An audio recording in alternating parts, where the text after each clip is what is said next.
Hello and welcome to the CybrGen Compliance Talks podcast. My name is David Loader and I head up growth here at CybrGen and I am your host. Today I'm joined by Christina Ruffold, who is the Director of Governance and Compliance at All Saints Catholic Academy Trust. Christina, welcome to the show. Thank you for having me. My pleasure. And Christina, before we get stuck into the main topics, can we begin with a bit of an introduction to yourself, please? Yeah, absolutely. So you've mentioned I work for a multi-academy trust. We are based in Southwest Hertfordshire. We're a growing trust, currently 14 schools, but that seems to go up rapidly each year. My background was in the property sector before moving into education about 10 years ago. Previously, largely focused on secondary education before moving into a multi-academy trust central team. Gotcha. Well, thanks for the insight. I'm sure we'll probably unpack a little bit later into the conversation what's kind of been driving that growth. But I guess to kind of kick us off, I know you've written about compliance versus culture. So when we look at cyber data and the regulatory requirements now, how do you, in your role and your capability as Director of Governance and Compliance, ensure that compliance becomes part of the culture and not just a set of rules that everyone feels that they need to adhere to? I think, listen, it is tricky in every organisation.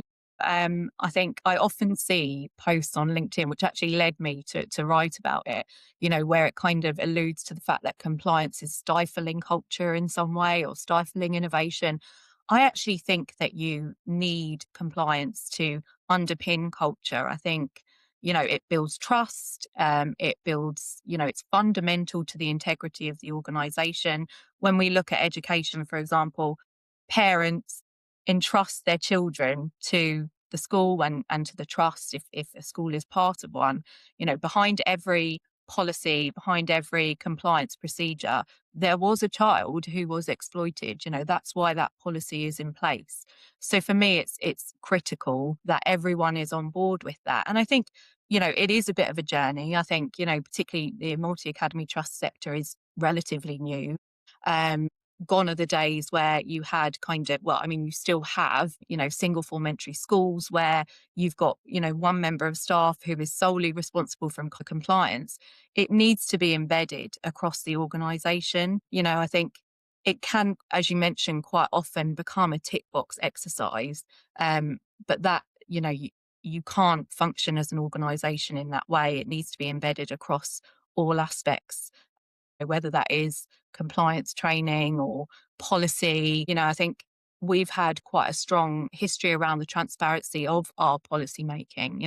We quite often will consult with our head teachers, with senior leaders, with chairs of governors, where there are particularly not even controversial, but new or evolving policies that we plan to implement. So I think that helps for people to feel that they are part of that and to be part of that decision-making process around any changes or rules, if you like, that you are going to embed and require.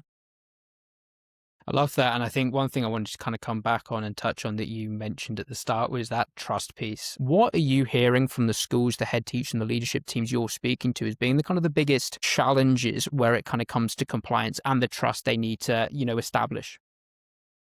I think, listen, it's going to be about capacity. Compliance, I think, is so important to have fairness and for things to be equitable across an organisation. The problem that we have is that education and the public sector as a whole, we know, right, that it's underfunded, under-resourced, capacity is an issue. And I think that is the single biggest factor impacting probably not just schools, but, the public sector as a whole. We're being, I think, asked to do more with fewer resources. I think balancing teacher and staff workload and well-being as well, it's tricky. Like I say, where we have seen external services rolled back, more is asked now of schools than ever was before. And it is, our frontline teaching staff that are being asked to pick a lot of that up. So compliance, it is a bit of a not so much a battle, but it's a process for people to realize that actually it's not another thing. It's something that if we embed it well, and across the organization, then actually it's not an additional thing. It is just part of our day-to-day work. But that isn't something that you can achieve overnight. And it does take time and kind of a relentless drive to push that through. One thing you kind of talked about there is the overwhelm and like teachers and, support staff feeling like they're overworked. Unfortunately, trying to ram compliance down people's throat, it is just going to see like an extra layer of work people need to do. And also people that would naturally be quite adherent to policies and procedures you put in place, when people feel overworked and stretched, tired, irritable, whatever, unfortunately, a lot of those kind of standards might fall by the wayside. So it sounds like you've got a bit of a mammoth task, trying to really kind of cause this or kind of create this paradigm shift, because that's what it is, isn't it? Getting people to treat compliance as part of their job and not that additional kind of tick box exercise. And I think that schools, and in particular academy trusts, are probably further along the line with this than maybe some other organisations, in that, you know, we have, a guidance that we are required to follow in the Academy Trust handbook. So we've been working towards meeting those requirements for a number of years. And actually, a lot of our compliance is wrapped up in that. Sometimes it is where there are, I think, where it becomes difficult, it's where there is like overlapping or contradictory guidance, if that makes sense. If you take, for example, something like mobile phone use. We are very clear with students across most schools that mobile phone usage is not allowed. But actually, we're also expected to kind of develop those skills. And similarly, actually, the other day, the DfE issued some guidance around mobile phones in schools. But what that means is that actually within that, teachers shouldn't be using mobile phones in the classrooms. But that's fine. But what about 2FA that we're meant to have rolled out? Like it's that kind of back and forth, I think. And I guess within government itself, there is that kind of tug of war a little bit between the different departments or the different priorities, like in any organization, you will get that. But I think, what schools really need is really clear guidance in terms of you know, what can be done and what must be done, and where we draw the line around those. And that kind of leads on to regulation. You already kind of mentioned the handbook and the changes that are kind of taking place there, as well as Department of Education, some of the changes they've made as to kind of the best practices. We've also got the cybersecurity and resilience bill that's come in. What do all of these changes from a regulatory standpoint mean for trust? Yeah, I think for me, I'm a bit of a perfectionist, so I'm going to want everything, to be totally compliant overnight. But we have to dial back from that, right? And I have to resist the urge to want to do that, because actually, there are implications. If you think about a couple of years ago when schools were rolling out 2FA, to a cyber security professional, that's a no-brainer. It's a really base level requirement of organisations. Actually, in schools where you have got aging infrastructure, Wi-Fi that doesn't support it, teachers who may not want to use mobile phones to enable, like it is a minefield. So it's not as, I often speak to people that are just like, well, schools should be doing this and they should be, and yeah, they should. And with the best of intentions, they will, but there's a process to get to that. And no, I think it comes down to that, lack of resource to a degree as well. I think, it's a tricky one. And how do you balance that then when policies created by people who aren't on the front line? You really have to be very clear with people what they are protecting against and why you are doing it. Because it is all very well saying to someone, there's a risk of a cyber incident, there's a risk of a breach. But to a lot of people who aren't in the industry, that doesn't mean anything, Mm. like, so what? Like, there might be some kind of financial implication. We may not be able to access the work on our device for a couple of days.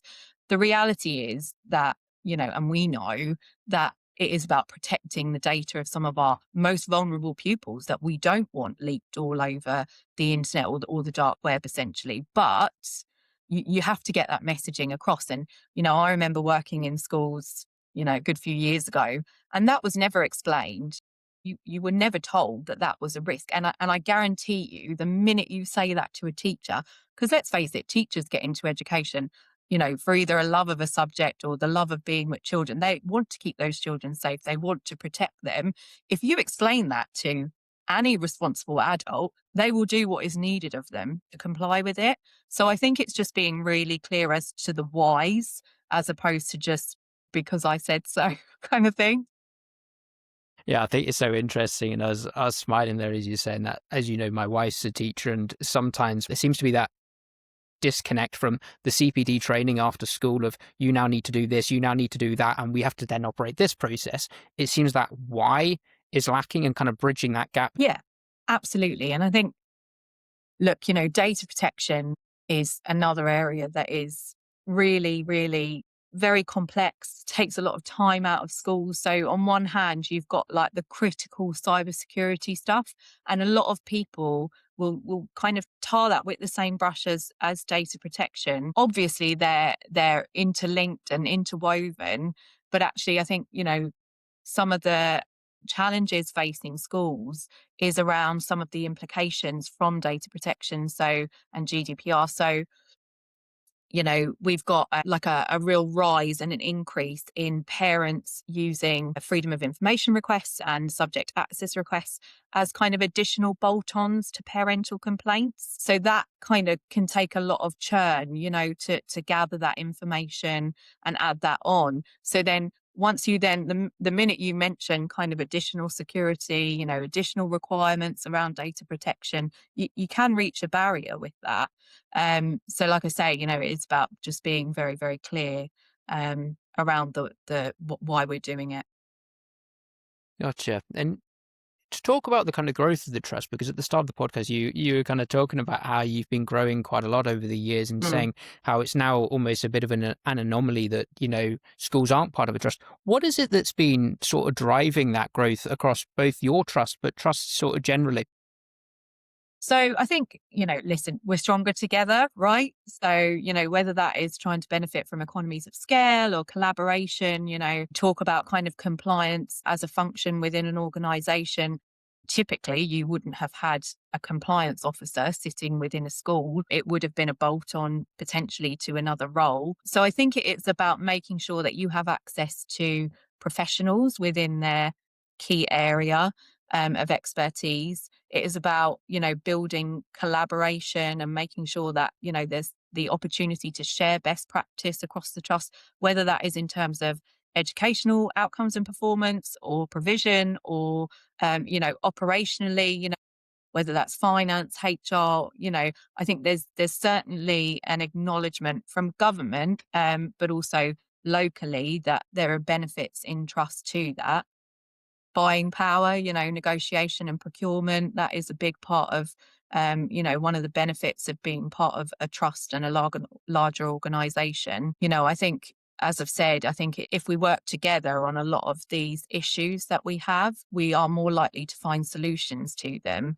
And I think that is much more possible when you are working in a trust. And I think that's, essentially why we are seeing lots of we saw the establishment of trusts and the kind of initiation of them. What we're seeing now is a lot more kind of trust mergers, so that we are ending up with super trusts. I'm not sure how big the biggest one is in the country now, but I know certainly in Catholic education, if you look at some of the dioceses up the country, that certainly seems to be the direction of travel.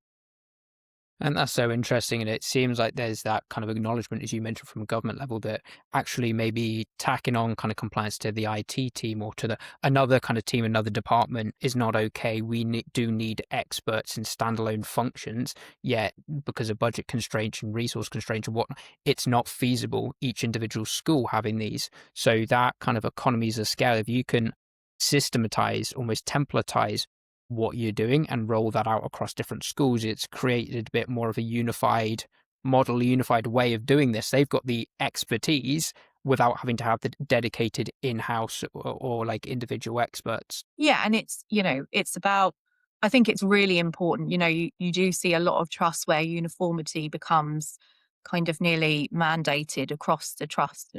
Can't see us ever being a trust that worked in that way. And I think the government seems to kind of be of the same mind and thought process in that we want schools to keep their local identity.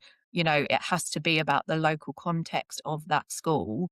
But actually, where you can centralize things like HR and finance and compliance, where actually at school level, you know, those buildings are filled with education experts. That's who we want delivering the education to our young people. We don't want them tied up looking at budgets when actually we can have, a qualified accountant doing that. It makes much more sense. Schools are, they're going to have to start we have the same level of responsibility and are regulated, I would argue more so, but at least in the same way as every other organization. So we have to start running them like businesses. When I say that, I don't mean the provision and the pastoral care. I mean, in terms of income generation, whether that is, ensuring that we are compliant. I think it's so kind of hard to keep pace with all the changes.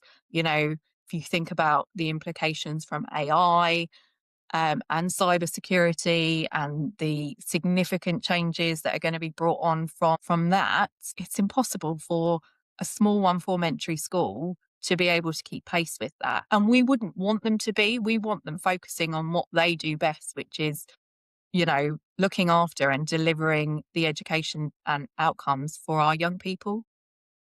Mm, absolutely, and that makes sense. That you touched on cybersecurity and AI, and I think it'd be, probably a good time to sort of drill in on that a little bit more. What are the biggest kind of concerns and or opportunities that you're finding in education when it comes to sort of cybersecurity and So for me, it's a nightmare, just in my role. But I understand the excitement and the enthusiasm. And I think, that's never more key than for education. No, as the husband of a teacher, the workload of a teacher is, it's huge. So anything we can do that is going to support that, we really need to be exploring. However, and I caveat that because, there are risks involved, whether that is, data being uploaded without consent, the protection of intellectual property. I've had conversations before with people about, will we be de-skilling ourselves by the use of AI? I mean, if you think about the career path of a teacher or anyone really, there is a rite of passage that you follow. You learn how to manage conflict, or conflict resolution. You learn how to have difficult conversations. You learn how to write a really good letter to a parent, that is going to put them at ease regarding their concerns. If we start relying on AI to do some of those things, are we going to end up with senior leaders in 15 years' time that don't have those skills? And that worries me. I think there's a concern there. But I think, look, what the benefits will be, we just have to put boundaries around those, I think, as well. It's not just about educating the workforce, is it? If you think about the business of schools, it's about educating children as well. And these kids are going to go out and they are going to be one day hopefully paying our pensions for us. So they need to go out into the workforce with the skills and the expertise that they need. And a big part of that is going to be around, prompt engineering and AI. I'm sure I have no doubt. I think when I think about my childhood, my age group probably had the best of both worlds. We still played out in the street and, we had the freedom to do that, but we also were part of the generation that kind of learned technology as and when it came. Whereas these kids, they have never lived without technology, like it is things that they take for granted. We see, I guess, as luxury or something that has been developed. So it's really important in schools that as the educators, we get our heads around the tech and what is needed to be able to use it, but also that we are then able to prepare our kids, but also that we make them really aware of the risks as Mm, well. mm.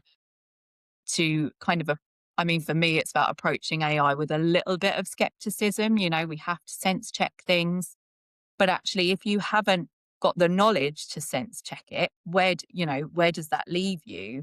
Can't always rely on solicitors to check everything for us. Well, I'm sure there's going to be whole new kind of like subject areas and, you know, Mm. lessons dedicated to this, but I guess we're at that kind of phase at the moment where none of us have that crystal ball to, you know, guesstimate what the roles of the future are going to look like, and what the skill sets we need. And I guess it's that real difficult kind of situation that schools are in now, trying to teach for the jobs of the future whilst also not having a clear understanding of what that's going to look like, and how is AI and the digital world we live in, how is that going to evolve? So very hard to put the guardrails in place and then actually creates content around that. It's really tricky, and I think it needs to be a collaborative project. I know we have kind of had a working group that was set up across our trust, which is another benefit. We've had teachers involved in that, we've had support staff, we've had members of the central team that have been involved in it, so that the policy that we end up with has been agreed by everyone, and it does take into account where we might put in a restriction, how that is going to impact the teacher operationally and logistically in the classroom. We have to benefit from AI, but I think, and there's going to be some incredible opportunities that will come out of it. But it is just around, I think, us understanding a bit more about what the future implications of it is. I even remember a couple of years ago when we thought coding was going to be the future, kind of really made it a big point in terms of children's education. It needed to be included. We saw lots of like coding clubs pop up all over the country. I mean, actually, ChatGPT will do that for you now. You know, where are we going to be in 10 years? It's very hard, like you say, we don't have a crystal ball to see that. Absolutely. And presumably when it comes to kind of this tech adoption as well, as a trust, you probably need to rely on your own partners and bringing in those kind of specialists to really leverage and kind of tap into the benefit of that. So let's look at that side of things and the supply chain side of things. That's okay, because I know it kind of marries up nicely with the cybersecurity and resilience bill that's coming, and probably some of the other changes you see in the regulatory side of things.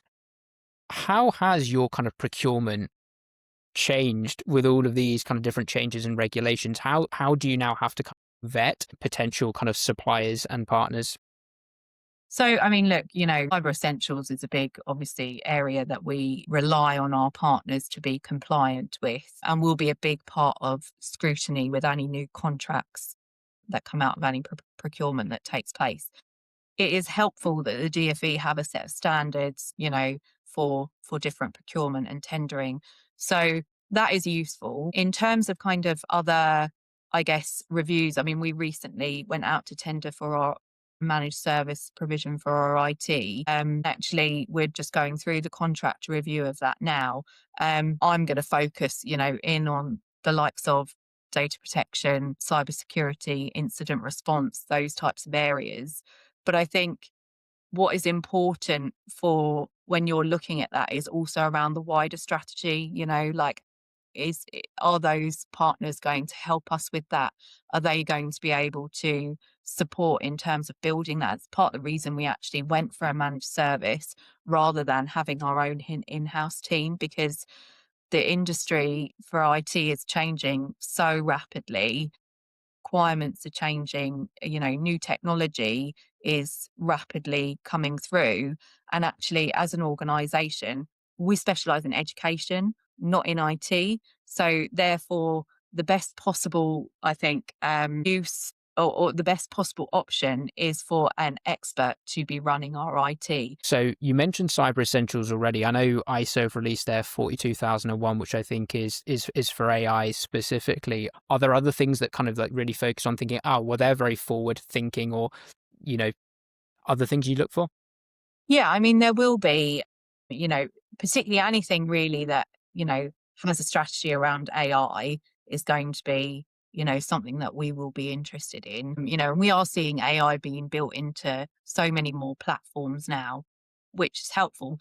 It's still in its infancy though. I think we are not at a point yet where we really are making the most of that technology. In terms of other areas that would be of key interest, I think, anything that is sustainability is another really kind of not buzzword, but like a key focus for education at the moment. So there will be a lot in procurement to make sure that the providers that we're using are responsible in terms of their sustainability plans as well. Presumably that procurement process, we talk about kind of compliance is sometimes being seen as slowing down the growth of an organization, or Mm. in this case, an education trust. What do you think needs to change, if anything, to the kind of procurement processes that kind of schools and education sector are going through now to be able to really benefit from, the rate of change, the tech adoption, whilst also kind of doing the necessary due diligence? I think it's tricky because it is just a long process, you Mm, know. I think there has to be due diligence that is done. I think the DfE, like I say, the standards now and frameworks that the DfE have are really, really useful. I think they probably could be developed further. And I think maybe just if there were opportunities to, obviously you can employ or you can commission external consultants that are going to support you with those processes, but maybe, having forums where you can actually speak to people. I mean, the Confederation of School Trusts is very good. They, have forums like particularly around procurement where you can gather intelligence really. But yeah, I think, look, it is a long process. And I suppose to agree, it does hold up the end game, but I'm not sure there is a way around it. I guess it's necessary when we're dealing with kind of Yeah, young people. We're exactly. dealing with such important, like, personal information and whatnot. What are the main changes you see happening over the next 2 to 3 years as it sort of pertains to trusts and the professions you expect and anticipate are going to be cropping up in schools and I guess, yeah, the education space more holistically? Yeah, I think there'll certainly be development of kind of new roles within trusts. You could argue that governance and compliance, particularly among small to medium sized trusts, at the moment they don't really exist typically. But I think you will see more of my type of role. I think also you will start to see more of the kind of digital leader role. I think, for maybe teaching staff as an additional role, to kind of lead on the digital strategy of the trust, whether that be, you know, AI or, particular types of software that teachers are using. Because at the moment, I'm not sure we are, I'm sure some of the larger trusts are, but as smaller trusts. And I actually think that will be key, particularly in terms of collaboration as well. I think that will be a really important role. I think that you will probably see kind of roles around like resource coordination coming up across trusts as well. I think where there are larger trusts that are kind of not geographically located close to each other, that may call for some form of kind of, local coordination. So again, that may be another role that pops up. Gotcha. And as for, the growth trajectory you've been on as a trust, you say it's getting bigger and bigger, and you mentioned some of the benefits of, establishing trust and having growing trust. Do you kind of foresee that, there are going to be more and more kind of mergers, and we're going to have more and more mega trusts? What do you think is going to be the movement in that sense? I think we will. Whether that is right or wrong, I'll pass on. But I think what we have seen is where so much kind of got centralized in the trust sector. What you are seeing now in some of the much larger trusts is the decentralization of some of that, because once you become that big, actually how do you centralize some of Mm, those functions? We talked about local context before. I think actually there are risks in centralizing too much as well. exactly. Well, I guess single point of failure, right? That if you've got too much kind of consolidation or whatever, it's then inherently becomes quite risky. You might have compliance team, you might have Absolutely, security yeah. team, you might have all of these experts, but equally it then makes it inherently quite risky as well. Well, look, Christine, I've learned so much in this podcast episode. Anything we've not covered, Christina, that you wanted to leave me and the listeners with? I think really just that it's about finding a balance between the two, but just that compliance. So whilst, we often see people rolling their eyes when we start talking about it, actually it is integral to the organization, to its growth, to its development. And I think just kind of really around that, finding that balance between workload, compliance, and, like we talked about, trust.